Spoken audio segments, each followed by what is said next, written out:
Hello, very good evening. A warm welcome to Dan Really Likes Wine, presented by Pick and Pay. And as per Monday, welcome to Greece, welcome to the Peloponnese, and welcome to the Moni Emvasis Luxury Suites, perched in the heart of a tiny hidden little medieval village that you would not believe existed as you approach. It sits behind a mountain. It's a tiny little place, and it's where I have been this week doing some very important wine research in between striding up and down Greek beaches and taking in some much needed sunshine. It is a month of Dan Really Likes Wine on the road in Greece, and for the course of this month, we'll be talking to a series of Greek winemakers, Greek wine authorities, Greek wine personalities, and doing so in different locations. This week has been the little town of Monemvasia, which is enchanting. It's been hugely enjoyable making my way around with the family, eating out, discovering little alleyways and hidden corners, and taking in the history of a town that has standing guardian over it one of the finest medieval castles in all of Greece. But it is not just the architecture and the charm and the history, it is also the wine. And principal, you'll forgive me there, it's they're starting early in the background in Greece. Principally, I've been drinking wine from the Monemvasia Winery, which is just up the road. In fact, I drove past it a little earlier on today, and I've got two very special guests from the winery. I've also, though, today got Christian Eads, who is South Africa's leading authority on Greek wine, he assures me, along with 4 wineries that have struck gold this week in the latest Winemag reports. And so we'll be celebrating those, but also bringing South Africa and Greece together and getting some thoughts from our winemakers and from Christian as to what Greek grapes, what Greek varieties, what the Greek wine scene could suggest South Africa has on its horizon. Not just a Sirtiko, I'm sure there is more. But before we get into all of that, let's have a very quick look at wine news from this week.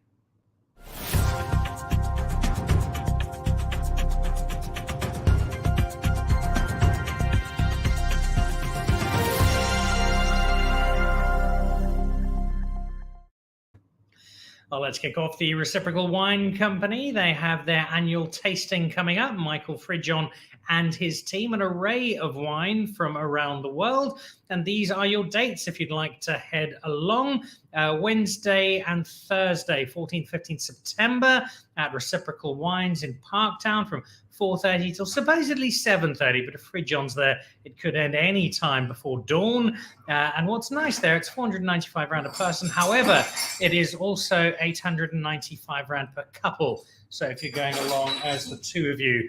Then Cape Town, 23rd and 24th of November, same times, this time at the Wine Library, upstairs at the Culture Wine Club on Bree Street, same costs. And that is a really good night out either way. So put them in the diary, Johannesburg or Cape Town. Then the Franschhoek Cup Classique experience. Franschhoek newly launching their Cup Classique route, and Franschhoek is full of Cup Classique, whether it's specialist houses like Coleman or Lelude, people who specialize in it, guys like Pierre Jourdain out at Haute Cabrières, or guys who have it as part of their broader offering, Anthony Rupert, Lamotte. There's plenty of bubbles to be found in Franschhoek. Down on the right, it's a little small, but you can see the map, and their Club Classique experience kicks off 1st to the 4th of September, so just under a month's time, and your chance to meander through the valley and enjoy the bubbles of Franschhoek. And it really has become a great home of South African bubbles. Speaking of home, Jacqueline de Villiers, well, she's been at home for the Delagraaf estate for some time now, but she's now officially taken over as the general manager. She was running the books. She is now overseeing the Jewel of the Cape Winelands at Delagraaf. I think that kicked off last month. And look out for Dan Really Likes Wine with a brand new show doing some rather cool stuff at Delagraaf early next year. That is our look at wine. Now, before we get into our wine for today, I want to show you a couple of quick photographs. This is the moon set. The moon set. We'll get to that in a moment. The moon setting over the town of Monemvasia. There we go.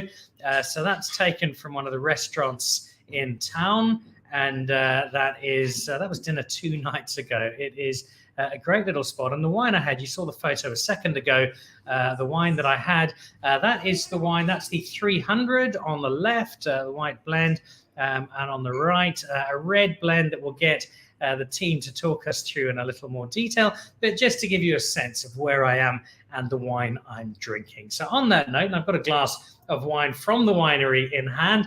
Let's say a very good evening to our array of guests who join us from both Greece and from South Africa. It is the team from Monemvasia Wineries, Anastasia and Maria Elena Tsividi, plus a selection of top South Africans headlined by the formidable figure of Christian Eads, with some brand new reports to celebrate, plus 4 guys who finished top of their respective groups. What groups were they? What wine are they celebrating? Well, we'll tell you in just a moment. Welcome to everybody, and guys, lovely to have you here. Let's begin, though, with our friends from Greece. Anastasia, Maria Elena, welcome. Lovely to have you on the show.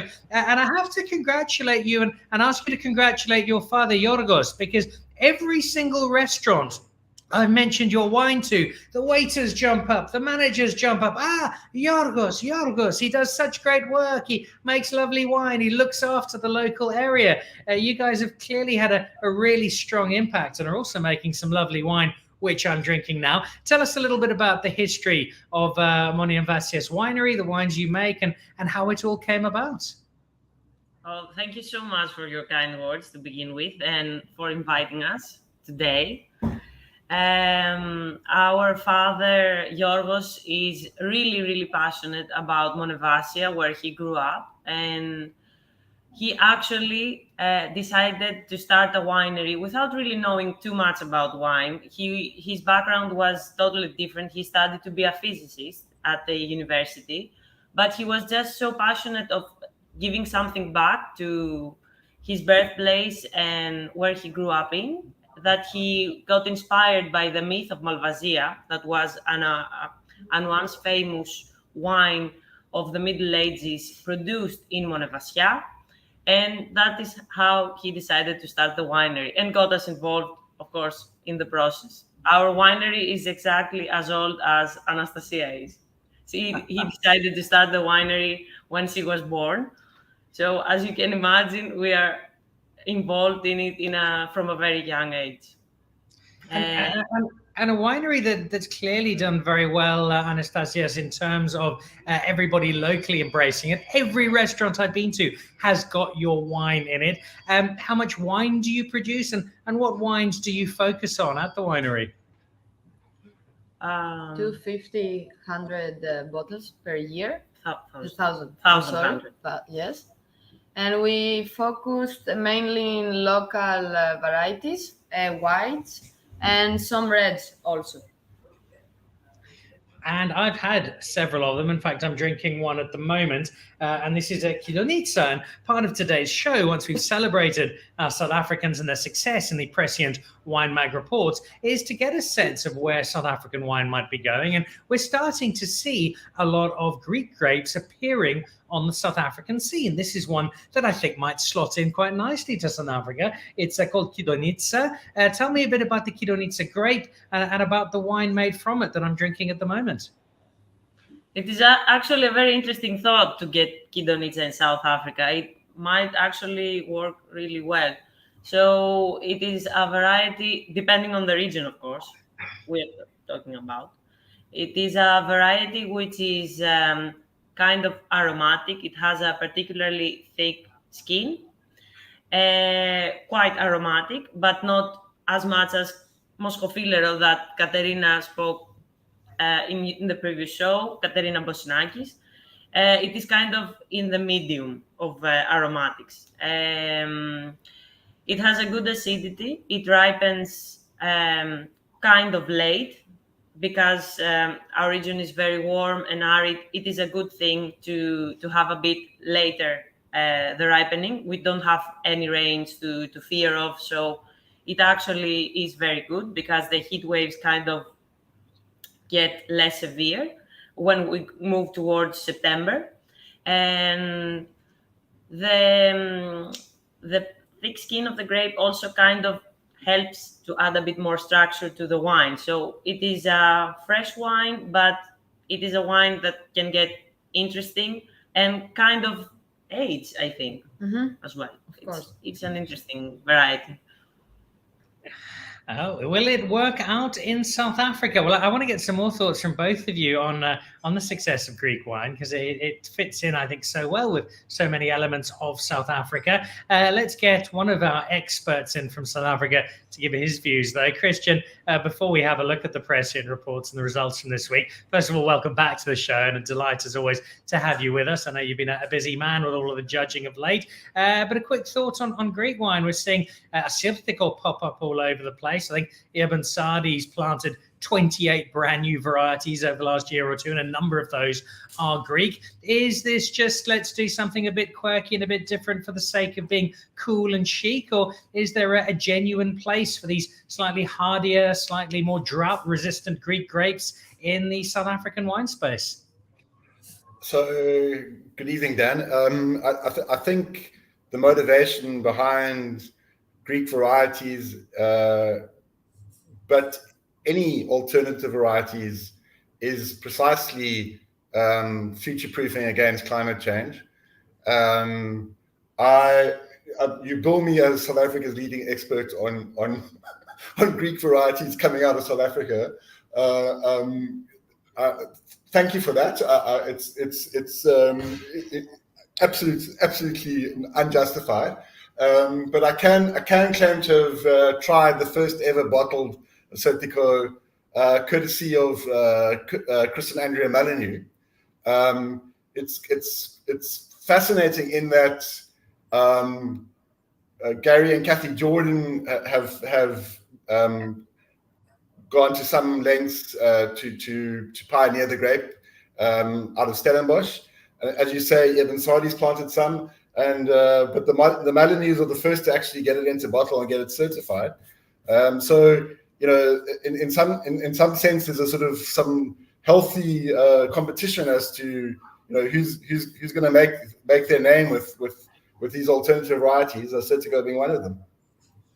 We'll find out from our winemakers what they think as to the potential of these different Greek grapes, but we've also got some celebration to do, so let's move into that. The prescient reports, you had 4 of them delivered this week to great acclaim. Social media was getting very excited in the build-up. Let's kick off with the first of them, Sauvignon Blanc, and the question we ask you with all of these is to give us a sense of the broad quality of the entries and what this year's report said of the state of play of South African Sauvignon Blanc at the moment, Christian.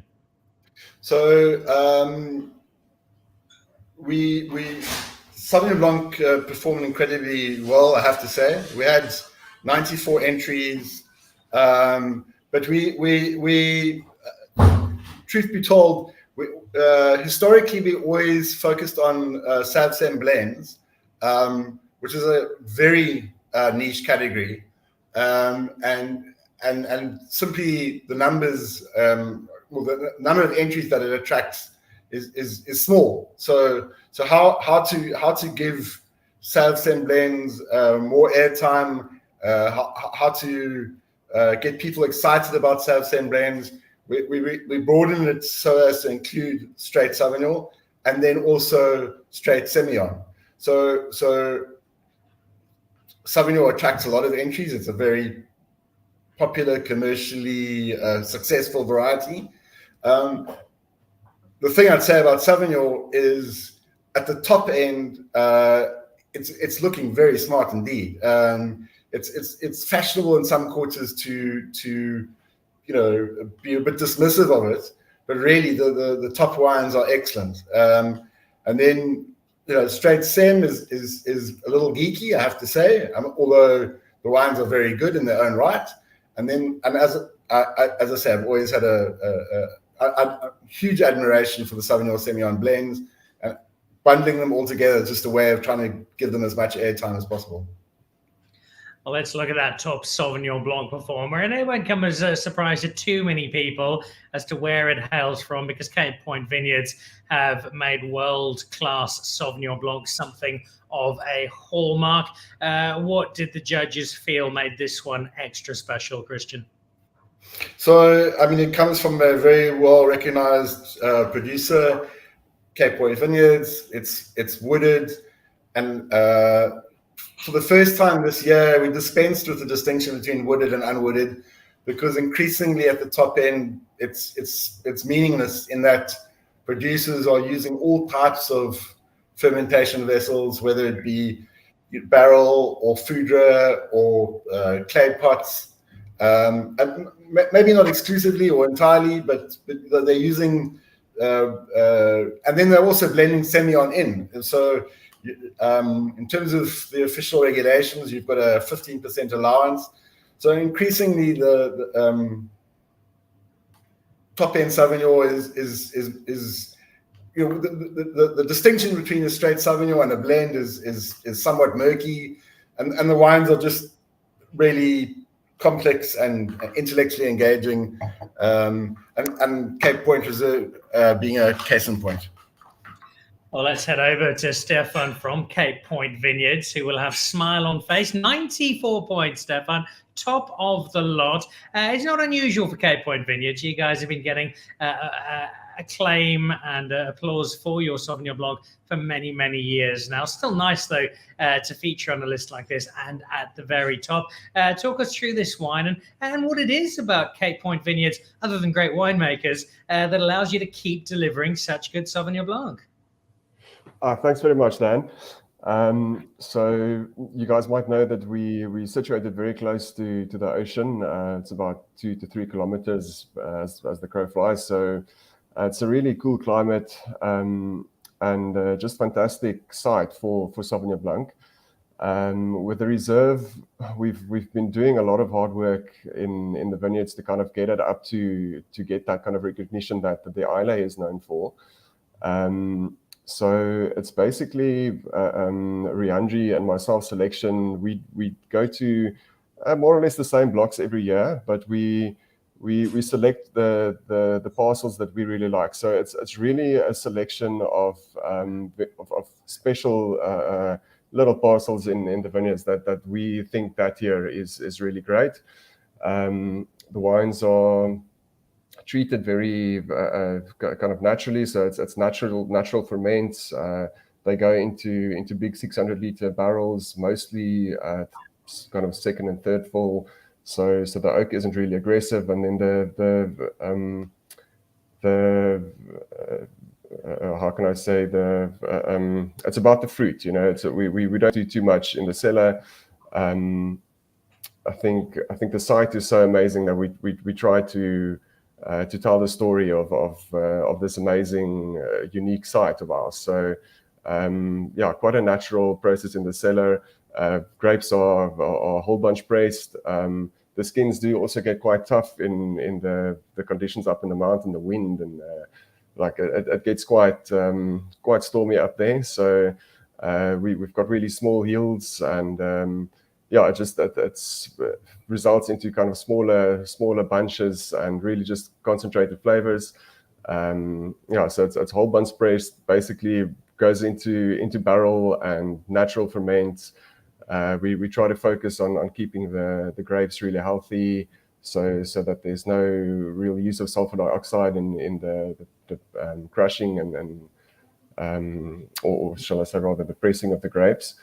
So yeah, it's about kind of exposing the wine to oxygen kind of early in the process, which also lends to the great ageability of the wine. It's got a fantastic natural acidity. Yeah, so I think our wines are also really well known for aging really well. Yeah, I think that's about it. I'm very glad you brought up the issue of aging. It's one that the Tsimbidi sisters mentioned as well with their wine. The last bottle of your Sauvignon Blanc I had probably 2 months ago was from 2009. We often joke on the show that particularly in Johannesburg, most people think that with a Sauvignon Blanc, it's not a vintage on the front, but a use-by date. And the moment it's available, they want to go and buy it and drink it, and especially now that it's been on an awards list. But do you think that we're starting to, with Sauvignon Blanc, understand and value putting a bit of time into it, leaving it for a few more years, and perhaps getting a little more out of a wine that, as you suggest, has been built for the longer run? Yeah, definitely. It's actually it's quite funny if you try our wines while they're really fresh or not aged. It can actually be, the acidity can be quite intimidating. So they really do well after say about 18 months, say, or 2 years or so. It really only becomes drinkable, or not drinkable, but it's really at its prime then. So yeah, I think it's very cool to for Sauvignon Blanc to be seen in that respect, that it is, you are able to age it, and I think it's very site specific, of course, and just our natural acidities really lends itself to you almost have to age this wine. Just gets better and better, like so yeah, highly advisable to do that if you get your hands on this wine. Of course, Christian's not helping things by giving you top of lists. Everybody's going to buy it and drink it. If you are buying it, don't drink it. Hang on to it. Give it some time. It'll be worth the reward. We also had, on top of our Sauvignon Blanc, we had our Semillon. Christian, you spoke a little bit about it. Geeky category, but I get the sense increasingly less so. It's certainly not mainstream, but I think more and more people are starting to look towards Semillon, look to that quirkiness, look to the difference that Semillon offers, and particularly from places like Franschhoek, where the older vine Semillon is making a name for itself. It is starting to become a wine very much on its own terms, and the fact that you've got your own category for it would suggest that is indeed the case. Dan, I believe that these more alternative niche categories need as much oxygen as possible, in the sense of getting, I mean in a figurative sense, getting people to sort of look at them and pay attention to them. In terms of planting, Semillon is minute. I mean, historically, circa 100 odd years ago, it was by far the most planted variety in the country. But for whatever reason, it's shrunk, and right now I can't imagine that there's more than 100, maybe 200 hectares planted, and I think part of the reason is that it is actually quite a challenging. It makes it quite a challenging kind of wine. It's got a strange texture in the mouth, which doesn't lend itself to everyday drinking, whatever we might like to think. But that said, when you get something, and I'm sure you're going to ask JD about it shortly. The Wilder is off a 1905 vineyard. Old vine Franschhoek Semillon's reputation goes before it. Well, let's head over to JD, winemaker extraordinaire. Congratulations. A wonderful list to form the top of. Tell us a bit about your Wilderberg Semillon and about Semillon in general, which I think is undergoing a revival. And you're clearly part of that revival, JD. Yeah, thanks, Dan. Yeah, no, definitely. I think Semillon is one of my favorite varieties to work with. And especially, like Stefan also said, if you put it down for a few years, you get almost, if you go back to the Hunter Valley type of Semillons, you get that lanolin, waxy aftertaste, and it only gets better and better with the lower pH. And especially in Franschhoek, where it's quite cold, especially where we are situated, and we have all this old vineyards. The one that we made our Wilderberg White with was planted in 1905, so it's 117 years old. And like Stefan said, we also, we call it lazy winemaking. Hopefully my boss is not watching, but so lazy winemaking, we really focus on the vineyards. And then when it goes into the winery, it's literally the wine makes itself. It's a hands-off approach. So if you work with this special vineyard, this old vineyard, it's quite a privilege to work with such an old vineyard. So I think from a winemaker's perspective, you don't want to panel beat it in something that you think a Semillon needs to taste like. So yeah, and like I said, if you do a blind tasting, sometimes a Semillon and you put a Chardonnay next to each other, it's sometimes hard to taste the difference between the two if you're not really focused on the terroir where it's from. What about these old vines and Semillon? We're seeing the preservation of old vines very much at the forefront of a lot of wine initiatives, and people are celebrating just how old their vines are. And with some grapes, it seems to have more of an impact than others. We think of Chenin Blanc, an old vine Chenin, which gets people terribly excited. Why the older vine and Semillon coming together so well? Well, I think, to be honest, if you look at the drought of, 17, 18, and 19, we've been working with this vineyard now for the last, 5, 6, 7 years. And the one thing that you saw, we also work with old Chenin, even old Fernão Perez from the Worcester area. And the older vineyards, you can see it's so stable. It's been around forever. It's seen the rain, it's seen the drought, it's seen hail, where the younger vineyards went up and down in quality and in quantity, where the old vines were so stable. Every year it gave, it's very low yielding. So just to give you an idea, if you look at a Grand Cru from France, it's even less than that. So we're talking about 3 tons per hectare. So it's tiny, but every year it's 3 tons per hectare, and the quality is up there. The concentration is up there. So it's quite nice to work with a stable product like that. Yeah. Well, the quality is shining through at Wildeburg. We're top of the Semillon ratings in the latest Prescient report with Winemag was Wildeburg with their Semillon. So we've had Sauvignon Blanc, we've had Semillon come together. You've answered part of the question already, Christian, in terms of these two wines working together and the grey area which they sort of inhabit, given that splashes of each can be found in what is marketed and sold as a straight varietal of either. In terms of what you were tasting with these blends, is this, as Constantia would have us see, the definitive white South African blend, the Sauvignon Blanc and the Semillon coming together?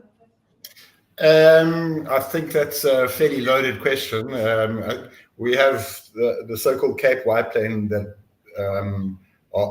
tends to be Chenin Blanc driven and championed particularly by the Swartlands. But when it comes to Savsem, of course, there's the precedent that is Bordeaux, and Bordeaux white is very much celebrated. But the way it manifests here is not necessarily the same as Bordeaux. It can be quite racy and fresh.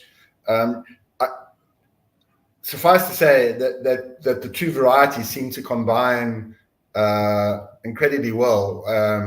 I mean, it's a bit twee, but I mean the whole is very much greater than the sum of the parts. They just essentially Sauvignon brings freshness and drive, and the Semillon brings a little bit of palate weight, and together they just create these really, really complex wines. I'm always amazed at how the overall quality of this very niche category, and I wish consumers would sort of engage with them more, because they, by all accounts, are quite a difficult sell, and yet they deliver such good quality. Angela Lloyd watching at the moment. Lovely to see you online, Angela. Franschhoek Old Vine Semillon is an heirloom wine and deserves aging. I think that is spot on. So get hold of some of the Wildeburg. Age it, you will be rewarded. Let's go over to Richard Kershaw Wines, where not Richard himself, but Dudley joins us instead. Semillon plus Sauvignon Blanc, a sum greater than its parts. You've clearly struck it right there. Christian's given us his thoughts. What are yours, Dudley, on what it is about Semillon, Sauvignon Blanc that just seem to merge so beautifully? You must excuse my voice, I'm coming off the back.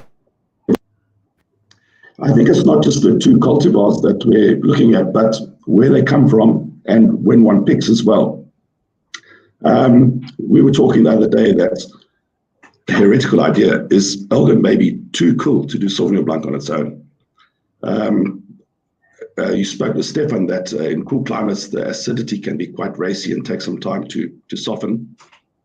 And I think a lot of that's due to the high malic acids that we have in the wines. And Semillon tends to have naturally low total acidities, especially if you're picking it ripe like you should if you want to get any flavor. And I think it does soften the Sauvignon Blanc, provides a bit of fatness to it.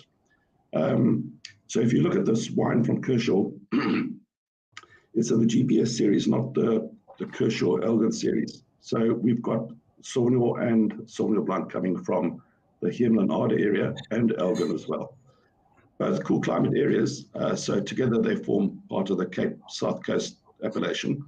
So the Sauvignon Blanc's been picked around about the first week in March. The Semillon is around about the 19th of March, so both quite late anyway. If you want to make good Sauvignon Blanc in Elgin, you do have to let it get really ripe. And you can do that without losing cultivar characteristics. Again, leaving it to ripen such a long time, you're exposed to wet weather and rot, so it's a tricky thing to do. Semillon, you really need to open up the canopy, get the sunshine on, get those berries beautiful and golden, translucent. And it's only when they pick up what we call a Fanta grape character that they're really properly ready for picking. The problem is that because it's one of the last varieties on the farm and everyone loves that flavor, it's also the most sort of casually harvested on the farm as well. So I think they are naturally well suited to each other. The next thing is we do whole bunch pressing, so it's a slightly more oxidative way of handling the grapes. The Sauvignon Blanc, half is tank fermented, half gets barrel fermented, natural yeasts, tank is inoculated, tank is kept quite cool for the ferment. With a large emphasis on American oak, brand new American oak, and if there's a secret we can give, he loves American oak. I'd say good, maybe 60-70% of the barrels are new, and the rest are barrels that have only been used for 3 or 4 months before they get used somewhere else. Natural ferments on those, left on the lees. We taste quite often to see if any individual barrel needs stirring. Otherwise, we leave them alone. They sort of bottled within 9 months. That's basically it in a nutshell. Dudley, when you're putting these together, and I must apologise for a bit of noise in the background, but when you're putting these together, is it fairly similar every vintage? Is there one of the grape varietals that kind of leads the way and the other plays a supporting role, or does it alternate depending on what the year is like? It definitely does alternate. So the Semillon is the senior partner by only about 2%. Generally, the Sauvignon Blanc is slightly more dominant volume-wise, but it's getting the balance right between the you could say the viscosity and the texture of the Semillon with the acidity and the raciness of the Sauvignon. I would say that this year in particular was not great for Sauvignon Blanc or Semillon. We never really picked up those Fanta grape characters. And if you have unripe Semillon, it's a dead ringer for unripe Semillon, it's a dead ringer for Sauvignon Blanc. So you have to wonder what's the point of a blend like that anyway. You do have to pick ripe, both cultivars to pick ripe. And again, you do need maybe some time on the lees and some time in the bottle before you release them. So these are definitely not wines where you use the vintage as a sell-by date. Very, very glad to hear that. And I love the Fanta grape description. I'm not sure we've ever had that on Dan Really Likes Wine before. Such is the beauty of wine terminology. All right, let's head back to Christian and your final report for this week, and that was the Bordeaux blend, and it's one that is a hallmark very much of Stellenbosch in particular. Lots of other areas that do fine ones, but Stellenbosch does lay a particular claim. Give us an idea of the scope of entry and what the quality was like this year, Christian. So Dan, we had 55 entries, and I have to say I made these remarks at the announcement on 2 days ago. Slightly underwhelmed. The good wines are very good, but the lack of depth in the category is quite concerning given how prestigious the category is and the price premium that it demands. Whereas 50% of the Sauvignons were 90 points and above. In the case of these red blends, we only had 42%. And as I say, they're not cheap wines. I think the average price is in the vicinity of 350 rand a bottle. Cheap in world terms, but not cheap if you're earning rand and trying to keep your petrol tank filled up. So, why is that? We had a lot of 2018 and 2019 entries, which are generally regarded as difficult vintages. And I don't think we can disregard how much vintage variation plays a role, especially as climate change continues to play out.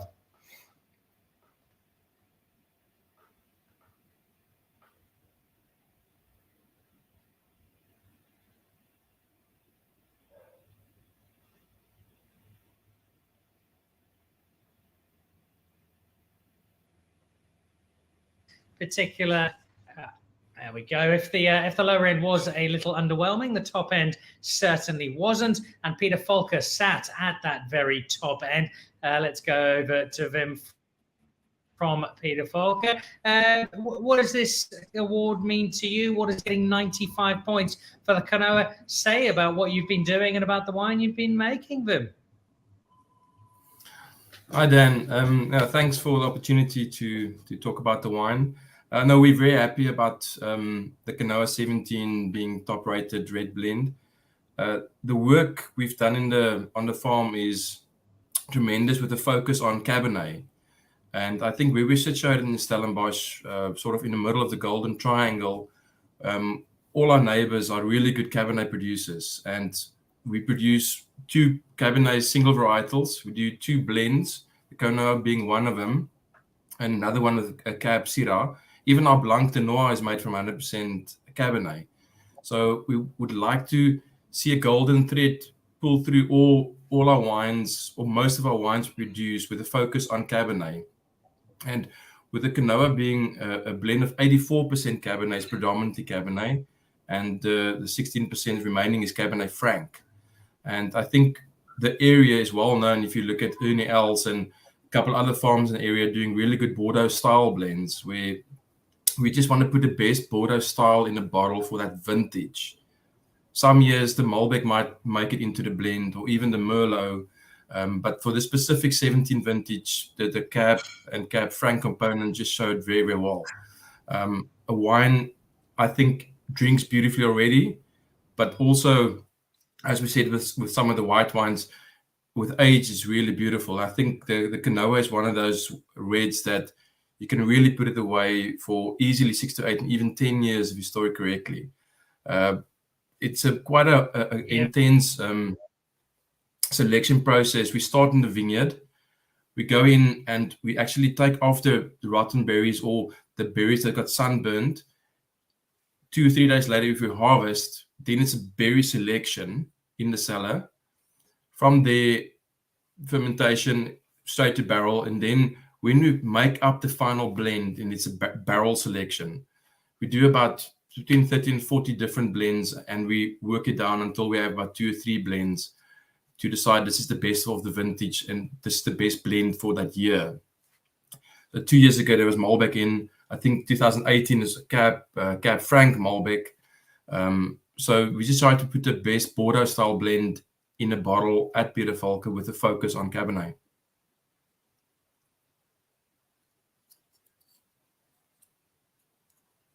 That Cabernet focus makes so much sense. You've spoken about Ernie Els being nearby. You've got Ruston Freda just down the road, Alto beside you. You've got some of the great homes of Cabernet Sauvignon. And it's a conversation we've had on this show a number of times just this year, that idea of narrowing down to this is what we are really good at and this is what we're going to make work. And it seems to be that is definitely the philosophy with Peter Volker. We know we do Cabernet Sauvignon associated blends and wines in that space really well. This is what we're going to make work. And if that is the philosophy, then getting this kind of top of the list recognition must be even more important to you. Yeah, for us, it means quite a lot. We're a boutique winery. We don't produce a lot of wines. That's why people don't see us in supermarkets or on the shelves in your local stores. If people are looking for the wines, you can see it on wine list, you can see it in boutique wine shops. The last couple of days with the function we had at Peter Falke with Winemag, and today again, a lot of people said, we've never seen your wine, we've never tasted it, we've never visited. But we're actually quite a popular wine estate to visit. We only Stellenbosch Winery open 7 days a week till 7 o'clock. In the summer, people love sitting on the lawns, on the beanbags, enjoying a bite to eat with a great glass of wine or a bottle even. And I think with us trying to get out there to show people what we can do, as soon as people taste our wines, they're hooked. They love the wines. Just to get the wines in front of them. But yeah, producing these small volumes, we can't go to everyone and let them taste it and go to the shop and buy it. So we try to, with Wine Magazine and other competitions, showcase that we produce quality wines and that people start looking for it and asking for it. And I think the whole team at Peter Falke did a great job with the canoa. And I'm looking forward to the next couple of vintages. I had sneak previews of how they develop in a bottle, and it's looking great for us. We're very excited.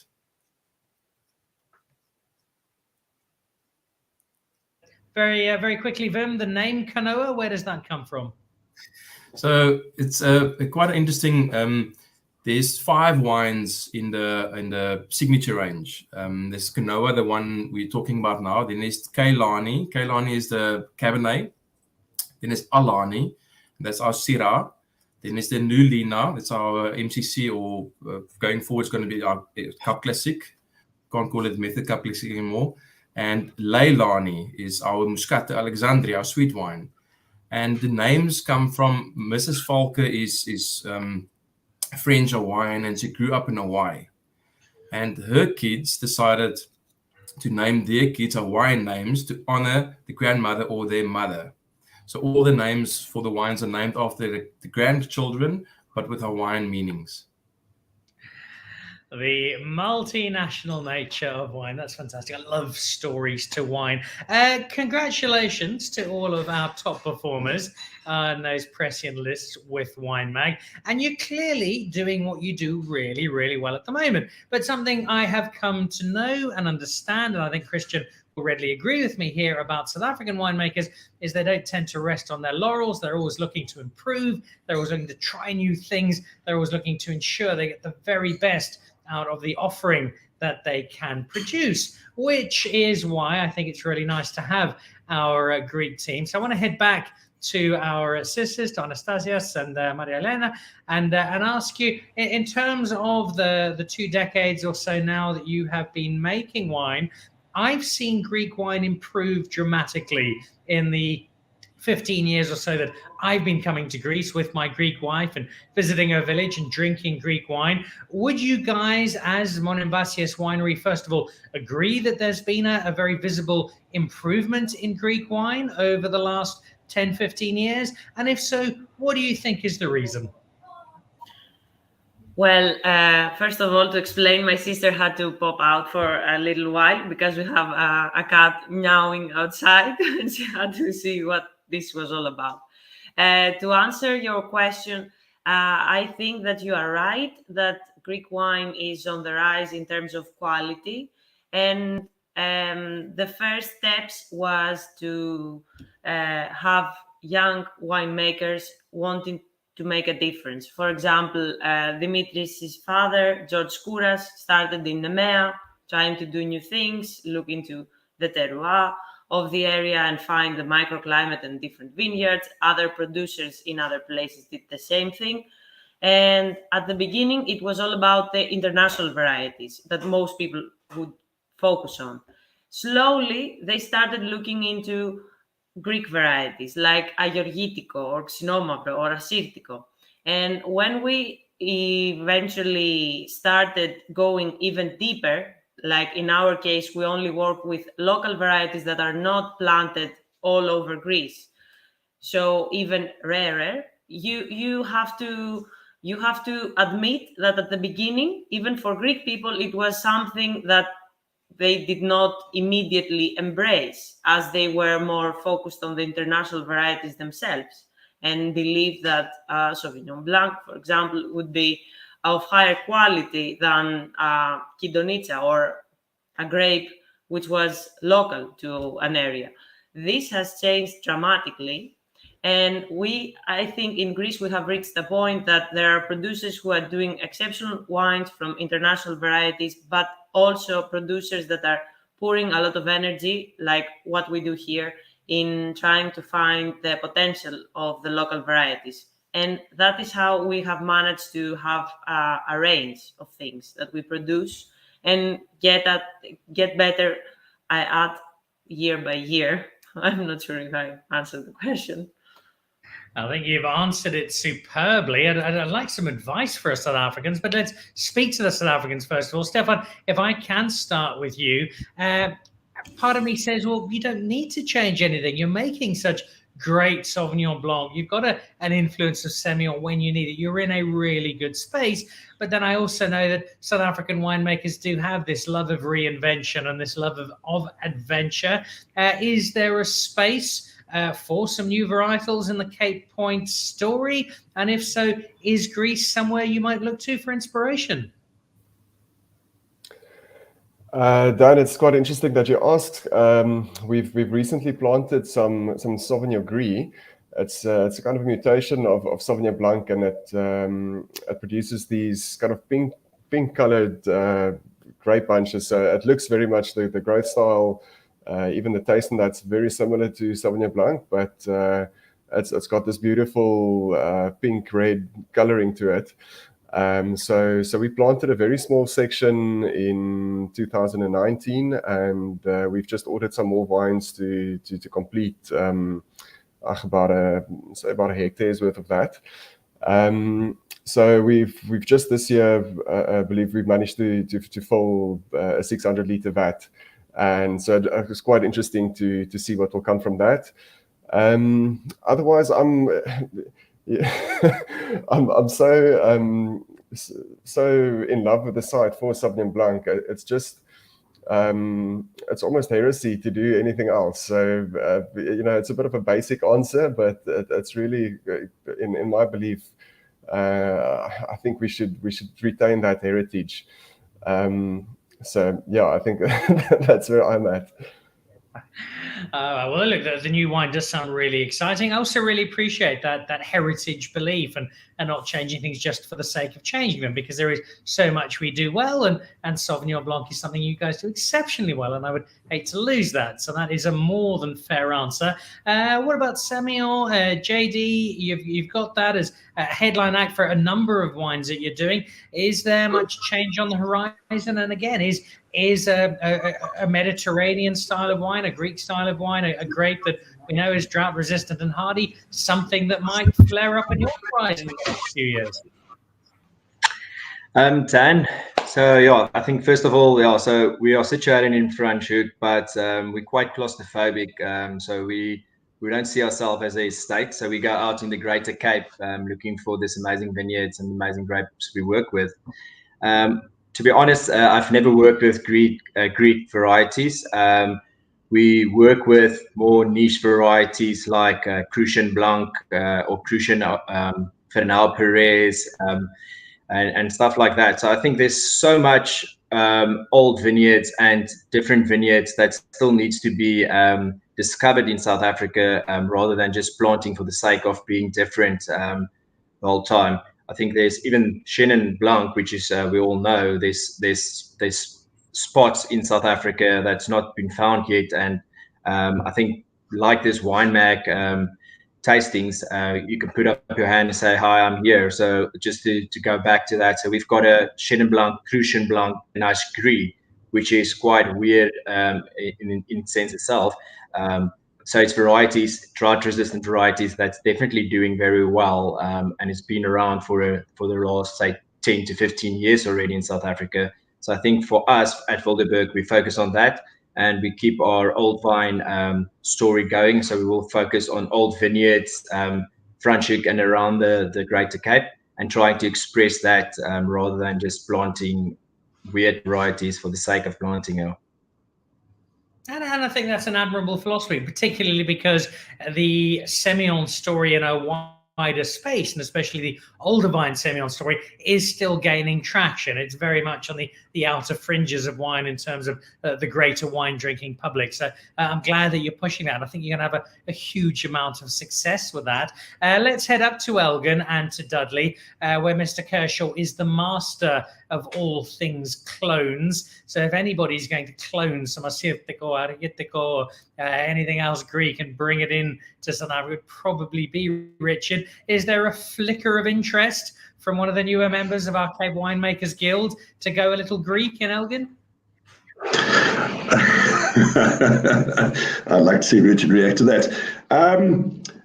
Well, we're not really in a position to dictate that because we buy in all our grapes from various farmers that we have long-term relationships. But speaking as a winemaker, and I know Richard as well, we can't resist new things. That's kindly why the GPS range was brought about, because we found in our travels for other ranges wines which were too good just to pass up because they weren't wine of origin Elgin. So certainly as enologists and viticulturists wearing those hats, we'd love to try those cultivars. But put your marketing hat on, I think it'd be a completely different story. And then if the Greek cultivars are touted as being maybe an antidote to climate change, perhaps we'd be a bit further down the line before we'd have to do that, because Elgin, being the coolest area in South Africa, probably has some of the best water sources as well. So it's unlikely that we're going to be pressed to go to that route as soon as maybe some other regions.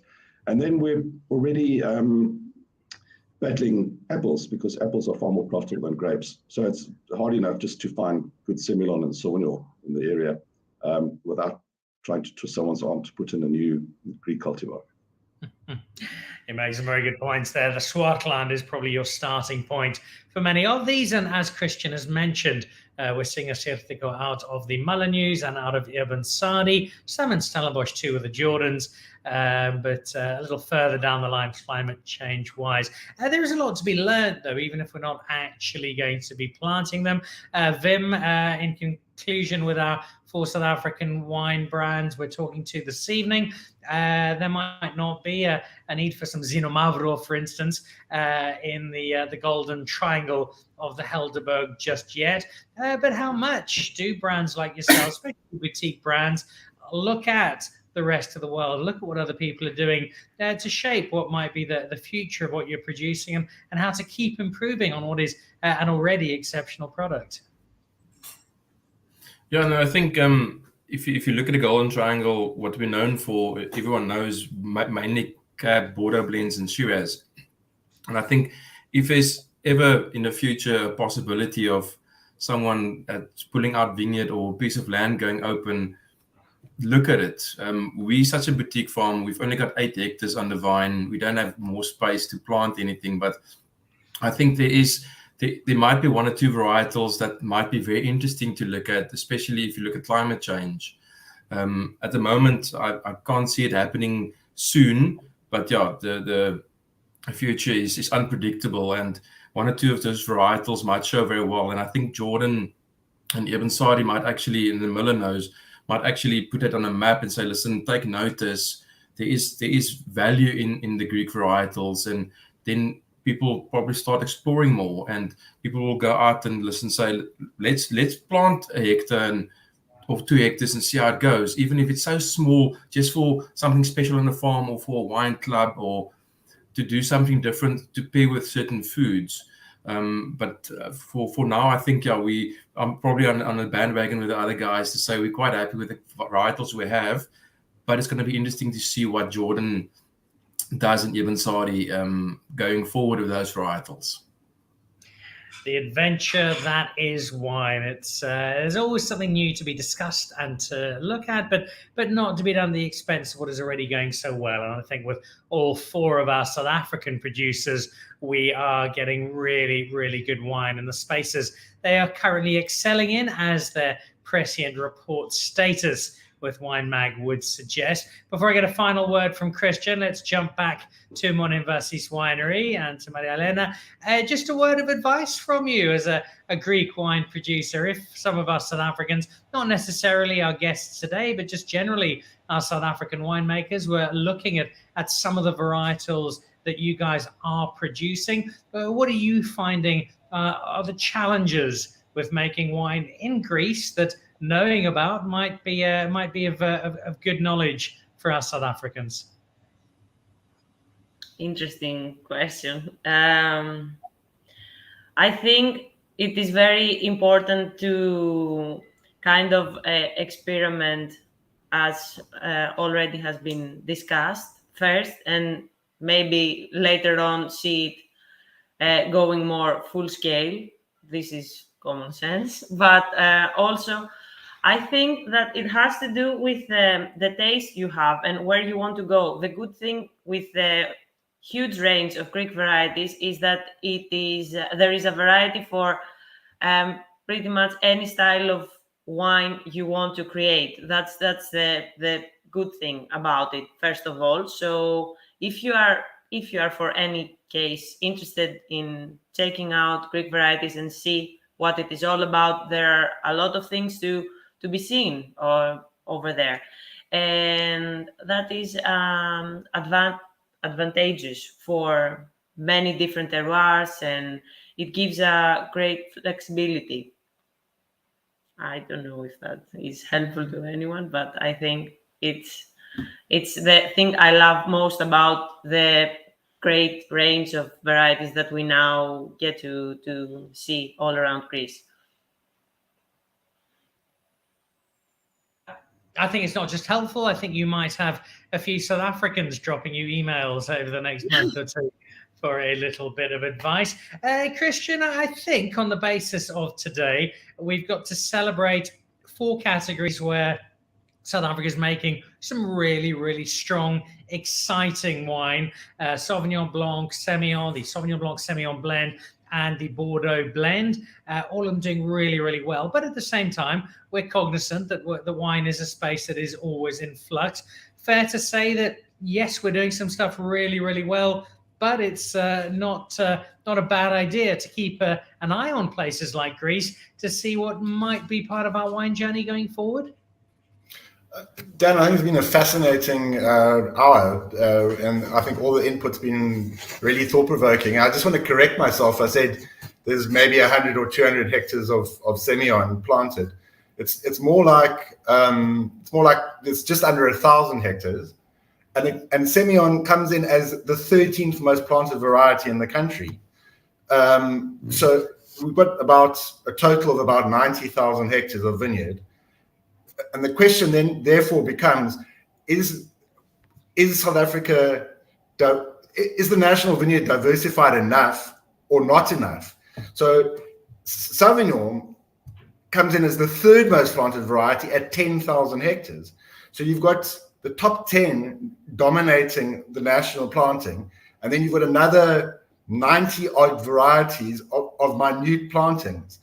And the tension is between what's going to make really great wine as the climate changes versus what can Wim and his colleagues actually sell. Like, everybody wants to drink Cabernet and Merlot, but at the same time, Assyrtiko is actually what's most suited to a changing climate. It's going to be fascinating to see what happens in the next 5, 10, 15, 20 years. And in terms of watching that story unfold, there are a few better places to keep an eye on than Winemag, Christian, his boss Jax, and their team. Guys, it's been a really, really cool hour. I'm loving the exploration I'm getting to do in Greece at the moment, trying grapes I either haven't tried before or have fairly limited experience with, and they're giving me the opportunity to just explore and broaden my wine horizons.